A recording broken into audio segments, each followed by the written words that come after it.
CCTV ক্যামেরায় দেখা যায় এক তরুণের সঙ্গে হাঁটছিল বিনতি। সবকিছু স্বাভাবিক মনে হলেও কিছুক্ষণ পরেই পাল্টে যায় দৃশ্যপট। আরেকটি ভিডিওতে দেখা যায় রক্তমাখা ছুরি হাত দিয়ে মুছতে ব্যস্ত সেই তরুণ। ভেসে আসছে এক কিশোরীর আত্মচিৎকার। এটা চিৎকার করে এদিকে দৌড় দিয়ে গেছে।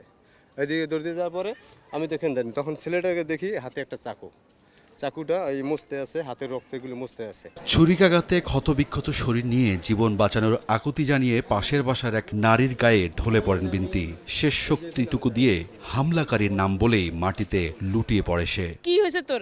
যদি পড়ে যেতেছে আমি দুই হাত দিয়ে জড়াই উড়াইছি। এরপরে দি ও আমার কইতেছে আমার সিয়ামে চাকু দিয়ে ঘাই দিছে। কেউ ধরেনি, বাধাও দেয়নি, মানুষ অনেক ছিল। যখন এখান থেকে আসছি সবাই দৌড়ে মেয়েটার চিৎকার শুনে এখান থেকে আসছি, তখন মেয়ে পুরো রক্তাক্ত। বুধবার রাত 9:30টার দিকে গুরুতর অবস্থায় তাকে উদ্ধার করে ঢাকা মেডিকেল কলেজ হাসপাতালের জরুরি বিভাগে নেওয়া হলে ঘণ্টাখানেক পর কর্তব্যরত চিকিৎসক তাকে মৃত ঘোষণা করেন। নিহত বিনতির বাবার অভিযোগ, একই স্কুলের শিক্ষার্থী তাকে দীর্ঘদিন থেকে বিরক্ত করে আসছিল।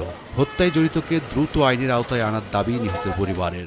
একই স্কুলে পড়ছে, শিকুর স্কুলে 7-এ পড়ছে, দুজনে 6-এ দুজনে পড়ছে একই স্কুলের ভিতরে। পরবর্তীতে ওরা স্কুল থেকে চেঞ্জ করে গেল, আমার মেয়েটার হাই স্কুলে দিয়ে দিছি। তারপরে আমার ভাতিজিকে ডিস্টার্ব করতো, 2 বছর ধরে পড়তাছে।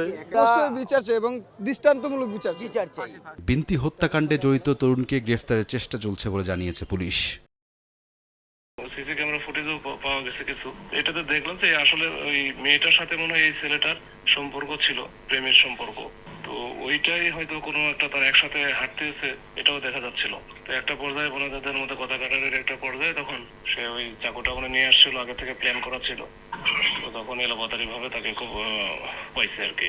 মোটামুটি আইডেন্টিফাই করা হয়েছে। এখানে আশেপাশে তো অনেক লোকজনও ছিল। ওরা যদি একটু সাহসী হইতো স্থানীয় লোকজন, তাহলে কিন্তু ওইখানে ঘটনা হয়তো নাও করতে পারতো বা একটু অল্পের উপর দিয়ে যাইতো। যাই হোক, আমরা এখন চেষ্টা করতেছি ওকে ধরার জন্য। হাজারীবাগের হায়দার আলী হোটেলের পাশে ভাড়া বাসায় পরিবারের সঙ্গেই থাকতেন বিনতি। পড়াশোনা করতেন রায়ের বাজার হাই স্কুলে 8ম শ্রেণীতে।